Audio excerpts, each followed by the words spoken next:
নিতেন, বিশ্বনবী পাটির মধ্যে সিজদা করতেন। আবার বিশ্বনবী সিজদা করে যখন দাঁড়িয়ে যেতেন, মা আয়েশা আবার আগের মতো পা বিছিয়ে দিতেন। আল্লাহু আকবার। কি ঘর ছিল, টাকা নাই, পয়সা নাই, দামি বিছানা নাই, ফার্নিচার নাই, জুয়েলারি নাই, অর্নামেন্টস নাই, কিন্তু বিশ্বনবীর ঘরের মধ্যে সুখ আর শান্তি আছে না নাই? সুখ আর সুখ। ফজরের নামাজ পড়ে এসে নিজেই মা আয়েশার সাথে রান্না করতে বসে যেতেন, নিজের তলোয়ার বের করে পেঁয়াজ কাটা শুরু করতেন বিশ্বনবী। আল্লাহু আকবার। বিশ্বনবী গ্লাসের মা আয়েশা গ্লাসের যেই জায়গায় ঠোঁট লাগিয়ে মুখ লাগিয়ে পানি পান করতেন, ওই জায়গাটা খুঁজে খুঁজে বিশ্বনবী আবার ওই জায়গায় ঠোঁট লাগিয়ে পানি পান করতেন। কোন সুবহানাল্লাহ। আবার গোশত খাওয়ার পর বিশ্বনবীর স্ত্রী মা আয়েশা হাড্ডি চষতেন, চষে ফেলে দেওয়া হাড্ডিটা বিশ্বনবী আবার হাতে নিয়ে চষা শুরু করতেন। আল্লাহু আকবার। কি শান্তি, কি সুখ। মা আয়েশাকে বিয়ে করার আগে মা আয়েশার চেহারাটা বিশ্বনবীর কাছে জিবরাইল এনে বলল, ইয়া রাসূলুল্লাহ আখবিরনি, আমাকে বলেন মেয়েটাকে দেখতে কেমন লাগে। বিশ্বনবী বললেন, কার মেয়ে?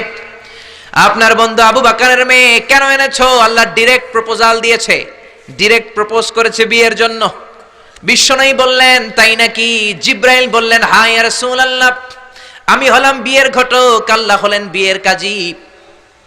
বিশ্বনবী বললেন, তুমি যদি বিয়ের ঘটক হও, আল্লাহ যদি হয় কাজী, আমি মুহাম্মদ রাজি। আল্লাহু আকবার। বিয়ে হয়ে গেল, ঘরে দামি কিছু নাই, ফার্নিচার নাই, টাকা পয়সা নাই, কিন্তু বিশ্বনবীর ঘরের মধ্যে সুখ আছে না নাই? বিবিদেরকে এত ভালোবাসতেন, কোনোদিন মারামারি করেন নাই, যৌতুকের জন্য পিটান নাই, কোনোদিন গায়ে হাত তোলেন নাই। কোন ঠিক কিরা? এক একজনকে বিশ্বনবী প্রাণ ভরে ভালোবাসতেন। বিবিরাও বিশ্বনবীর কাছে আবদার করতেন, নানা ধরনের আবদার। বিশ্বনবী সেগুলো পূরণের চেষ্টা করতেন। আবার মাঝে মাঝে রাত্রিবেলা মা আয়েশার সাথে দৌড়াদৌড়ির প্রতিযোগিতা করতেন। কোন সুবহানাল্লাহ। সহিহ হাদিস, মা আয়েশা তখন চিকন ছিল। তাহাজ্জুদের সময় বিশ্বনবী উঠে মা আয়েশারে বললেন, আয়েশা, ও আমার কলিজার টুকরা হুমায়রা। মা আয়েশাকে আদর করে বিশ্বনবী হুমায়রা বলতেন। হুমায়রা মানি যেই মহিলা রেগে গেলে, খুশি হয়ে গেলে, রাগের চোটে, খুশির চোটে দুইটা গাল আনার ফলের মতো টকটকে লাল হয়ে যায়। কোন সুবহানাল্লাহ। মা আয়েশা রেগে গেলে গালগুলো লাল হয়ে যেত, গাল দুইটা টকটকে লাল আকার ধারণ করত। বিশ্বনবী তাকে হুমায়রা বলতেন, হুমায়রা, মদিনাতে কেউ জেগে নাই, চলো না আমরা দৌড় দৌড় খেলি। মা আয়েশা মহা খুশি, কারণ সব বিবিরাই চায় স্বামীরা একটু রোমান্টিক হোক। কোন ঠিক কিনা? সব বিবিরাই চাক স্বামী আমার দিকে স্পেশাল নজর দেখ। সব বিবিরা চায় স্বামী আমাকে নিয়ে পারলে একটু রেস্টুরেন্টে ঘুরতে যাক, স্বামীরা পারলে আমারে একটু বেড়াতে নিয়ে যাক। এরকম আবদার বিবিদের কাছে আছে না নাই? কিন্তু এমনও অনেক স্বামী খুঁজে পাবেন, বছরের পর বছর যায়, বিবিরে সালামও দেয় না। আছে না নাই? খিটখিটে মেজাজ দেখায়, ধমক দেয়, আবার যৌতুকের জন্য পিটায়। আছে না নাই? জোরে বলেন, আছে না নাই? শয়তান দিল যৌতুক, কোরআন দিয়েছে মোহর। আমরা এখন মোহর ছেড়ে দিয়ে যৌতুকের পেছনে হাঁটি। জোরে বলেন ঠিক কিনা? যৌতুকের চেয়ে জঘন্য অপরাধ সমাজে নাই। কুকুরের গোশত খাওয়া যত গুনাহ, যৌতুক তার চেয়েও বেশি গুনাহ। ঠিক কিনা? কুকুরের গোশত খেলে একটা গুনাহ হয়, হারাম খাওয়ার গুনাহ হয়, কিন্তু যৌতুক খেলে দুইটা গুনাহ হয়। এক হলো হারাম খাওয়ার গুনাহ, দুই হচ্ছে শ্বশুর বাড়ির উপরে জুলুম করার গুনাহ। জোরে বলেন ঠিক কিনা? মা আয়েশা বললেন, ইয়া রাসূলুল্লাহ, আমি দৌড়াদৌড়িতে রাজি। বিশ্বনবী বললেন, লেটস স্টার্ট দ্য কম্পিটিশন, চলো কম্পিটিশন শুরু করি। ওই যে মদিনার মসজিদের পাশে বড় একটা পিলার দেখা যায়, ওই পিলারের মধ্যে কে যে আগে ধরতে পারে রে আয়েশা, চলো আমরা দৌড় দেই। বিশ্বনবী বললেন, ওয়াহিদ ইসনাইনি তালাতা, 1 2 3 লেটস গো, চলো দেই দৌড়। বিশ্বনবী অপেক্ষাকৃত মোটা ছিলেন, মা আয়েশা চিকন ছিলেন। মা আয়েশা দৌড় দিলেন, বিশ্বনবীকে পেছনে ফেলে ওই পিলার ধরে মা আয়েশা ফার্স্ট হয়ে গেলেন। কোন সুবহানাল্লাহ। মা আয়েশা মহা খুশি, খিলখিলিয়ে হাসছেন। বিশ্বনবী মুচকি হাসতেন। আমার নবী কখনো খিলখিলিয়ে হাসেন নাই। আমার নবী সব সময় মুচকি হাসতেন। মুচকি হাসলে বিশ্বনবীর ঠোঁটও দেখা যেত, হালকা একটু দাঁতও দেখা যেত। পরে আল্লাহু আকবার। সব সময় তিনি তাবাসসুম পছন্দ করতেন। বিশ্বনবী বললেন, ঠিক আছে, আনতিল ফাইজা, তুমি বিজয়ী হয়েছ। তার ঠিক 6 বছরের পরের ঘটনা। এই 6 বছরের ব্যবধানে মা আয়েশার আগের মতো চিকন নাই, মা আয়েশারে মোটা বানিয়ে দিয়েছে কে? আবার 6 বছর পরে বিশ্বনবী তাহাজ্জুদের সময় উঠলেন, মা আয়েশারে ডেকে বললেন, আয়েশা, মদিনার কোন লোক জেগে নাই, সবাই ঘুমিয়ে আছে, চলো আজকে রাতেও দৌড় দৌড় খেলি। মা আয়েশা বললেন আমি রাজি, চলেন শুরু করে দেই। বিশ্বনবী আবার ওই জায়গায় যেয়ে দাঁড়ালেন, বললেন ওই যে মসজিদে নববীর পিলার দেখা যায়, কে কার আগে পিলার ধরতে পারে? রেডি, আমরা শুরু করে দেই, 1 2 3 স্টার্ট, গো। বিশ্বনবীও দৌড়, মা আয়েশাও দৌড়, জনমের দৌড়, আইজও দৌড়, কাইলও দৌড়। কে কারে হারাতে পারে? বিশ্বনবী আগের মতোই আছেন, কিন্তু মা আয়েশারে মোটা বানিয়ে দিয়েছে কে? এবার আর বিশ্বনবী চান্স দেন নাই মা আয়েশারে। বিশ্বনবী ওই দিন আসলে ইচ্ছা করে হারেন নাই, মা আয়েশারে জিতানোর জন্য দেরিতে গিয়েছেন। কোন ঠিক কিরা? আমার নবী যদি শক্তি দিয়ে দৌড়ায়, নবীর সাথে কেউ দৌড়ে জিততে পারে না। জোরে বলেন ঠিক কিরা? মদিনাতে বিশ্বনবী যখন ঘোড়া হাঁকাতেন, সাহাবীরা বলতেন 1 মিনিটের মধ্যে, আধা মিনিটের মধ্যে বিশ্বনবীর ঘোড়া যে কত সামনে চলে যেত। সামনে আমরা ধোঁয়ার বালি দেখতাম, বিশ্বনবীরে খুঁজে পাওয়া যেত না। আল্লাহু আকবার। আবার তিনি যখন ওট হাঁকাতেন, পাগলের মতো বাতাসকে পেছনে ফেলে ওটগুলো দৌড়াতো। আদবা আর কসওয়া, এই দুইটা ওট নবী ব্যবহার করতেন। নবী কি ব্যবহার করতেন এগুলো জানেই না। সালমান খান কোন ব্র্যান্ডের টিস্যু দিয়া টয়লেটে যায় এটাও জানে। কোন নায়ক কি করে, সাকিব আল হাসান কোন ড্রিঙ্কস খায় এরকম মাসেল বানাইছে, সবার মুখস্থ আছে না নাই? এরপরে মাশরাফি কেমনে পেস বল করে, ওই প্র্যাকটিস আছে না নাই? কে কেমন কি করে সব মুখস্থ, কিন্তু নবীরা কেমন চলতেন, নবীদের সুনান কি ছিল এটা আমাদের জানা নাই। জোরে বলেন ঠিক কিনা? বিশ্বনবী যদি দৌড়ের মতো দৌড় দেয় কেউ পারে না, এমন শক্তি আল্লাহ বিশ্বনবীর মাসলের মধ্যে দিয়েছেন। কাউরে একবার ধরলে খবর আছে না নাই? মক্কার সবচেয়ে বড় কুস্তিগিরের নাম হলো রুকানা। রুকানার সাথে কুস্তিতে কেউ পারে না। সাহাবীরা বললেন ইয়া রাসূলুল্লাহ, ইয়া হাবিবাল্লাহ, কোনদিন আপনি রুকানার কাছে যাবেন না, কেননা রুকানা হলো সব চাইতে বড় কুস্তিগির, রুকানা কুস্তি দিলে আপনি পারবেন না। কিন্তু বিশ্বনবীর দাওয়াত তো কোনো গুটি কয়েক মানুষের জন্য নয়, সবার জন্য। ঠিক কি না? সবার জন্য দাওয়াত দিতে হবে। বিশ্বনবী ফজরের নামাজের পরে সাহাবাদের চোখকে ফাঁকি দিয়ে রুকানার কাছে চলে গেল। রুকানার কাছে যে বলল ইয়া রুকানা আসলিম তাসলাম, ইসলাম ধর্ম গ্রহণ করো, শান্তি দিবে কে? রুকানা বলে ধর্ম গ্রহণ করব না, একটা শর্তে করতে পারি, কুস্তিতে মুসারাআতে যদি আমাকে হারাতে পারো, আমাকে যদি কুস্তি খেলে হারিয়ে দিতে পারো, তাহলে আমি কালিমা পড়ে নেব। বিশ্বনবী বললেন আমি তো কুস্তি লাগি না, আমি কাউরে মারি না, তবে জাহান্নামের মাইর থেকে বাঁচানোর জন্য আমি এসেছি। বলেন ঠিক কি না? রুকানা বলে না না, আমি রাজি হব না, আমাকে হারিয়ে দিতে পারলে তবেই আমি কালিমা পড়তে রাজি। বিশ্বনবী দয়ার নবী, মায়ার নবী, একটা লোক যদি জাহান্নামের আগুন থেকে বাঁচে, এইটা বিশ্বনবী বেশি বেশি চাইতেন। বিশ্বনবী রাজি হয়ে গেলেন। এবার কুস্তি লাগার পালা। রুকানা একটা হাফ প্যান্ট পরে পজিশন নিচ্ছে। রেসলিং খেলা দেখেন নাই? ডোনাল্ড ট্রাম্পের ট্রাম্প টাওয়ারের ভিতরে এডি খেলে, গায়ের মধ্যে তেল মেখে কুস্তিতে পজিশন নিচ্ছে। বিশ্বনবী পজিশন নেয় না, রুকানা লাফায়, আমার নবী লাফায় না। বিশ্বনবী রুকানারে ডেকে বলল রুকানা লাফাও কেন? রুকানা বলে এই খেলা খেলতে হলে সবার লাফাতে হয়, তুমি লাফাও না কেন? মোহাম্মদ তুমিও লাফাও। বিশ্বনবী বললেন আমি লাফালাফি পছন্দ করি না। আমার নবী সেলাইবিহীন লুঙ্গি ব্যবহার করতেন। সেলাই ছাড়া লুঙ্গি পরে যদি কেউ লাফালাফি করে, বাতাসে সতর খুলে যাওয়ার সম্ভাবনা আছে না নাই? বিশ্বনবী লাফালাফি করেন না, দাঁড়িয়ে আছেন। রুকানা বলে মোহাম্মদ তুমি আগে বক্সিং মারো। বিশ্বনবী বললেন আমি কাউরে মারি না, কারণ আমারটা খাইয়া হজম করার যোগ্যতা কারো নাই। ঠিক কি না? বিশ্বনবী বললেন আমি মারবো না, তুমি মারো। রুকানা বলে তুমি মারো। রুকানারাও রাজি করাতে পারেন না। বিশ্বনবী বক্সিং মারেন নাই। বিশ্বনবীর মোবারক ডান হাতটা নিয়ে রুকানার বাম কাঁধের মধ্যে টাচ করে বিশ্বনবী বললেন ও রুকানা, এত লাফাও কেন, এত লাফাও কেন? বিশ্বনবী ডান হাত দিয়ে কাঁধের মধ্যে ধরতে দেরি, মুহূর্তের মধ্যে রুকানা বেহুশ হয়ে যায়। আল্লাহু আকবার।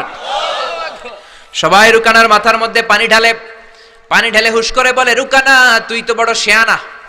ওরে রুকানা তুই তো বড়, তোর শিয়ানাগিরি গেল কই? আব্দুল্লাহর বেটা মুহাম্মদ তোরে ঘুষি দেয় নাই, কিক মারে নাই, বক্সিং মারে নাই, শুধু একটু ধরেছে, বেহুশ হলি কেন? রুকানা বলে আরে তোরা তো জানিস না, তোরা কিছু দেখিস নাই, তোরা দেখেছিস মুহাম্মদ হাত দিয়ে আমার গায়ের মধ্যে ধরেছে। আসলে ওইটা হাত ছিল না, আমার মনে হয় গোটা উহুদ পাহাড়টা এসে আমার কাঁধের উপরে চেপে বসেছে। জোরে কোন সুবহানাল্লাহ। বিশ্বনবী রুকানাকে বললেন রুকানা তুমি তো হেরে গেলে, এবার কালিমা পড়ো। কয় না না আমি রেডি আছিলাম না, তুমি আগে ধরছো। মুনাফিকেরা মিথ্যা বলে। জোরে বলেন ঠিক কিনা? কাফিরেরা মিথ্যাবাদী হয়। বিশ্বনবী বললেন ঠিক আছে তাহলে আবার লাগবো। রুকানা বলল তুমি মারো। বিশ্বনবী বললেন প্রথমটা আমি মেরেছি, এইবার তুমি মারো। রুকানা বলে আমি মারবো না, তুমি মারো। বিশ্বনবী আবার রুকানাকে ধরলেন। মুহূর্তের মধ্যে রুকানা আবার বেহুশ হয়ে যায়। সুবহানাল্লাহ কইতে পারলেন না? হুশ ফিরানো হলো। আবার সবাই মাথায় পানি দেয়, আর জেগে ওঠার পরে বলে, রুকানা তুই তো বড় শাহনাগের গেল কই?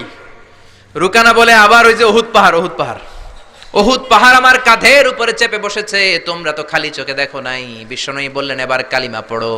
রুকানা বলে, না না, আমার পেটে ক্ষুধা ছিল, আমার গায়ে শক্তি কম ছিল, আমি প্রস্তুত ছিলাম না, পেট ভরে খাবো, খেয়ে দে তোমার সাথে আবার লাগুম। দাইন দাইন তিন দাইন, দাইন দাইন কয় দাইন? খেলা এরকম বলে না অনেকে, দাইন দাইন তিন দাইন, আবার লাগবো, আবার খেলা হবে। আবার বিশ্বনবী ধরলেন, আবার বেহুশ। বিশ্বনবীকে তোরে আর কত বেহুশ করুম? এজন্য আমার নবীর গায়ে শক্তি আছে না নাই? মা আয়েশার সাথে যদি বিশ্বনবী প্রথমবার জোরসে দৌড় দিতেন, কোনোদিন মা আয়েশা পারতো না।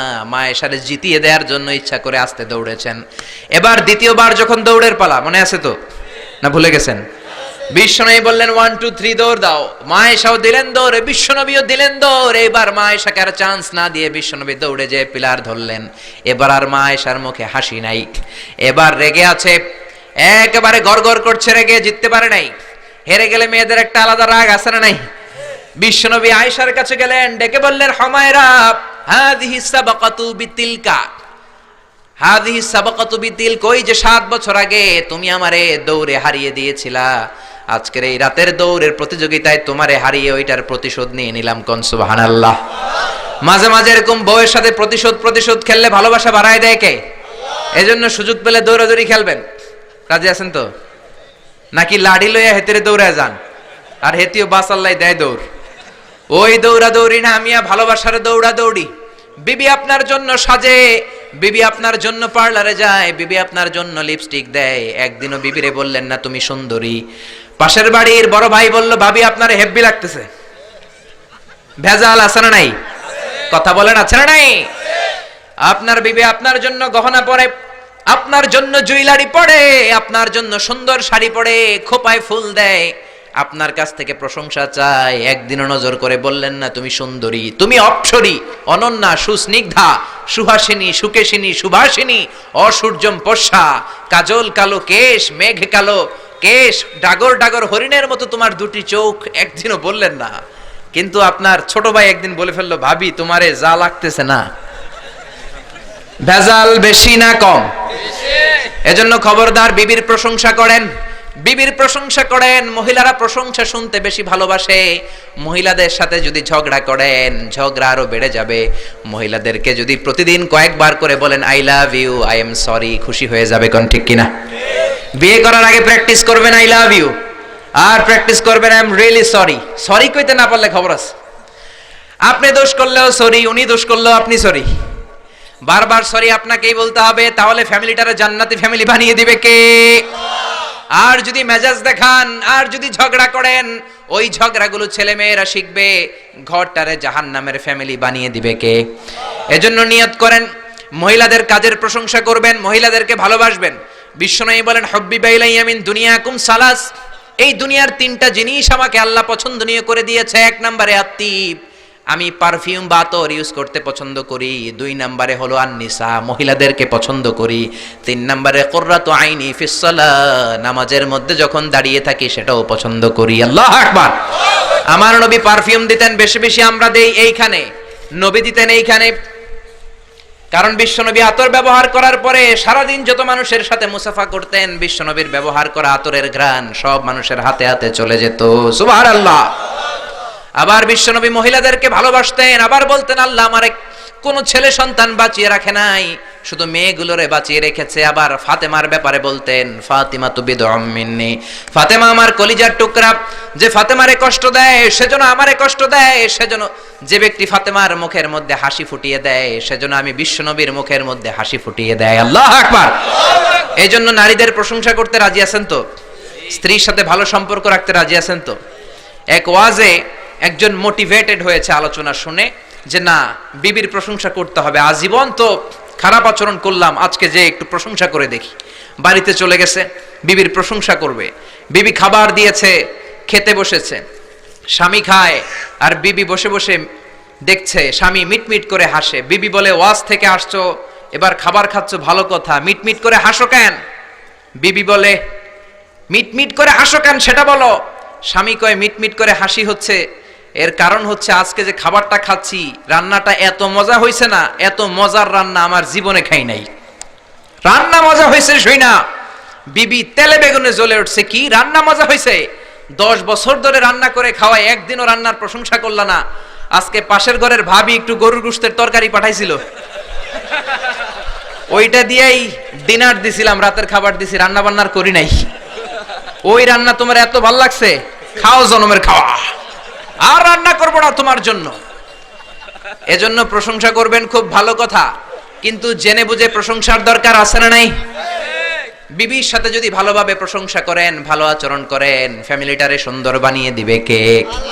বিবির চেহারার দিকে রহমতের নজর দিয়ে তাকালে চোখের সগীরা গুনাহগুলো মাফ করে দেয় কে? আবার বিবির হাতের সাথে যখন আপনার হাতটা আপনি মিলান, 2 হাতের সগীরা গুনাহ মাফ করে দেয় কে? এজন্য সম্পদ দেখলেই মনে করবেন না মহা সুখে আছে, দুঃখেও থাকতে পারে। বিশ্বনবীর ঘরে সম্পদ ছিল না, কিন্তু সুখ আছে না নাই? বলছিলাম ডোনাল্ড ট্রাম্প পৃথিবীর অনেক বড় ধনী, ধনী হলেই যে সুখ এমনটা নাও হতে পারে, কোন ঠিক কিনা? টাইমস ম্যাগাজিনের রিপোর্ট অনুযায়ী ডোনাল্ড ট্রাম্পের সম্পদের পরিমাণ হচ্ছে 3.4 বিলিয়ন ইউএস ডলার। সে হচ্ছে মাল্টি বিলিয়নিয়ার, 324 নাম্বার ধনী পৃথিবীর। এত সম্পদ আল্লাহ তারে দিয়েছে, রিয়েল এস্টেটের বিজনেস দিয়ে সে এত বড় ধনী হয়েছে, ডলার দিয়ে সে সব ভোট কিনে নিয়েছে, জোরে বলেন ঠিক কিনা? হাজার হাজার কোটি টাকার মালিক, Trump tower, Trump Taj Mahal, Trump hotel, অভাব নাই। ট্রাম্প হোটেল একটা তার আছে প্রায় 50-60 তলা, ওই হোটেলের যতগুলা জানলা আছে সবগুলা জানালা 24 ক্যারেটের গোল্ড দিয়ে বানানো, জোরে কোন নাউযুবিল্লাহ। এরকম সম্পদের পাহাড় করেছে, কিন্তু সম্পদের পাহাড় করলেই তোমার সব কথার সাথে আমরা একমত নই। নির্বাচনে জেতার আগে সে ঘোষণা দিয়েছিল মুসলিম ইমিগ্রেন্টদেরকে সে দেশ থেকে বের করে দিবে, জোরে কোন ঠিক কিনা? নিজের ইতিহাসকে সে ভুলে গিয়েছে, মুসলমানদেরকে খেদায় দিতে চায়। ডোনাল্ড ট্রাম্পের বাপ দাদা কিন্তু আসল আমেরিকান নয়, ওর বাবা এসেছে জার্মানি থেকে, ওর বাবা হচ্ছে জার্মান, মা হচ্ছে স্কটিশ, স্কটল্যান্ড থেকে এসেছে। আপনারা জানেন জার্মানি হচ্ছে ইউনাইটেড স্টেটস অফ আমেরিকা থেকে 8000 কিলোমিটার দূরে। তোর বাবা এসেছে 8000 কিলোমিটার দূর থেকে আমেরিকায়, মা এসেছে স্কটল্যান্ড থেকে আমেরিকায়। মুসলমানদেরকে খেদানোর জন্য তোর চুলকানি বাড়ছে, জোরে কোন ঠিক কিনা? এজন্য এসব কথা বলো না, নিজের দেশের জনগণের সেবা শুরু করে দাও। সাইয়েদনা ওমরে ফারুকের জীবনী পড়া শুরু করে দাও। বিশ্বনবীর জীবনী পড়ে যদি আমেরিকার 4টা বছর কাটাও, তোমার জীবনটারে সুন্দর করে দিবে কে? আবার মুসলমানদেরকে সন্ত্রাসী উপাধি দেওয়ার জন্য সে সেরা। এক একটা বড় মুনাফেক, এক একটা আমেরিকার প্রেসিডেন্ট। বিল ক্লিনটন ছিল এক মুনাফেক, তারপরে এসেছে জর্জ ডব্লিউ বুশ, আরেক বড় মুনাফেক। এরপরে গত টার্মে এসেছে বারাক ওবামা, ওর একটা প্রোগ্রামে আমি নিজেও ছিলাম। ও যে কত বড় মুনাফেক কল্পনাও করতে পারবেন না। আর সব মুনাফেকদের হারিয়ে মুনাফিকদের সর্দার আব্দুল্লাহ ইবনে উবাই ইবনে সালুলের চেহারায় এসেছে ডোনাল্ড ট্রাম্প, জোরে বলেন ঠিক কিনা? আমেরিকার প্রেসিডেন্টগুলো এক এক সময় এক একটা আবিষ্কার করে। বিল ক্লিনটন আবিষ্কার করেছিল তালেবান, জর্জ ডব্লিউ বুশ আবিষ্কার করেছিল আল কায়েদা, বারাক ওবামা আবিষ্কার করেছে আইএস, ডোনাল্ড ট্রাম্প যে কি আবিষ্কার করে আল্লাহই জানে, জোরে কোন ঠিক কিনা? গোটা বিশ্বে সন্ত্রাস তারাই করেছে। জাপানের হিরোশিমা নাগাসাকির মধ্যে পারমাণবিক অস্ত্র বম ব্লাস্ট করে লক্ষ লক্ষ জাপানিজদের মেরেছে, ইরাকে তারা মেরেছে, আবার আফগানিস্তানকে ছিন্ন বিচ্ছিন্ন করেছে। ওই আবু গারিব কারাগারের কথা এখনো আমরা ভুলি নাই, ঠিক কিনা? গুয়ান্তানামো বে কারাগারের কথা, যেখানে নির্মম ভাবে মুসলমানদেরকে হত্যা করা হয়েছে, এখনো আমরা ভুলি নাই, কোন ঠিক কিনা? গুয়ান্তানামো বেতে যখন হত্যা করা হয় তখন সন্ত্রাস হয় না, তখন টেরোরিজম হয় না, তখন মানবাধিকার লঙ্ঘন হয় না। সব মানবাধিকার লঙ্ঘন করে মুসলমানেরা, জোরে কোন ঠিক কিনা? এজন্য তোমার জন্য ভালো হবে Donald Trump read hold the biography of the last messenger, read and scan hold the biography of the second caliph of Islam, ওমরে ফারুক। ওমরে ফারুকের জীবনী পড়ে যদি আমেরিকা চালাও, বিশ্বনবীর জীবনী পড়ে যদি আমেরিকা চালাও, আমেরিকাটাকে ঠিকই আল্লাহ সুপার পাওয়ার রাখবে, জোরে বলেন ঠিক কিনা? তা না হলে এমনও হতে পারে ডোনাল্ড ট্রাম্পের মাধ্যমেই আমেরিকার এই সুপার পাওয়ার ক্ষমতা ধ্বংস হয়ে রাশিয়া বা চীন পরাশক্তি হয়ে পৃথিবীতে আবির্ভাব করতে পারে, জোরে বলেন ঠিক কিনা? এজন্য আমরা কোরআন থেকে শুনবো, যেই কোরআন আমাদেরকে হেদায়েত দেয়, যেই কোরআন আমাদেরকে সরল সঠিক পথ দেখায়। জোরে বলেন ঠিক কিনা? কোরআনটাই হচ্ছে হেদায়েতের পথ, আর হেদায়েতের চাবিকাঠি একজনের হাতে, তিনি কে? জোরে বলেন। আল্লাহ বললেন, ইন্নাকা লা তাহদি মান আহবাবতা ওয়ালাকিন্নাল্লাহা ইয়াহদি মান ইয়াশা। ও নবী, আপনি চাইলে হেদায়েত দিতে পারবেন না।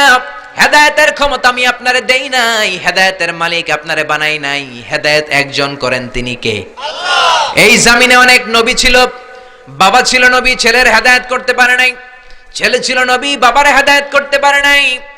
স্বামী ছিল নবী, বিবির হেদায়েত করতে পারে নাই। এই জমিনে অনেক বিবি ছিল আল্লাহর প্রিয় বান্দি, স্বামীর হেদায়েত করতে পারে নাই। কোন ঠিক কিনা? সাইয়েদনা ইব্রাহিম আলাইহিস সালাম, তিনি ছিলেন নবী, উলুল আজমি মিনার রাসূল, জালিল কাদার পয়গম্বর। তার বাবা আজহার ছিল কট্টর কাফের মুশরিক ছিল। ছেলে নবী হয়েও বাবার কিন্তু হেদায়েত করতে পারে। আবার সাইয়েদনা নূহ আলাইহিস সালাম ছিলেন নবী, আউয়ালুর রুসুলি ফিল আলাম, পৃথিবীর প্রথম রাসূল। বাবা নবী হয়ে, রাসূল হয়ে নূহ আলাইহিস সালাম নিজের ছেলের হেদায়েত করতে পারে নাই। আবার লূত আলাইহিস সালাম অনেক বড় নবী ছিলেন, উনি ওনার বিবির হেদায়েত করতে পারেন নাই। আবার আসিয়া অনেক বড় আল্লাহর ওলি ছিলেন, আসিয়া কিন্তু তার স্বামী ফেরাউনের হেদায়েত করতে পারে নাই। জোরে বলেন ঠিক কিনা? এজন্য হেদায়েতের মালিক কে? আল্লাহ। আল্লাহ বললেন, যালিকাল কিতাবু লা রাইবা ফীহি হুদাল লিল মুত্তাকিন। This is the book whereof there is no doubt in it and a guidance to those who are muttaqin। এটা এমন বই, যে বইয়ে কোনো ভুল নাই, যে বইয়ে কোনো সন্দেহের লেশ মাত্র নাই। মুত্তাকিনদের জন্য হেদায়েত করে এই কোরআনটারে নাজিল করেছে কে? এজন্য কোরআনের মধ্যে হেদায়েত আছে না নাই? এজন্য মানলে এই কিতাবটাকে পুরোটা মানতে হবে। কিছু মানলাম, কিছু ছাড়লাম, এমনটা করা যাবে? জোরে বলেন। কোরআনে সূরা আছে 114টা, 114টা চ্যাপ্টার রয়েছে, 114টা সূরা রয়েছে। মানলে 114টাই মানতে হবে। জোরে বলেন ঠিক কিনা? একদল আছে বেছে বেছে মানে, নরম নরম কথাগুলো মানে, গরম কথা মানতে চায় না। আছে না নাই?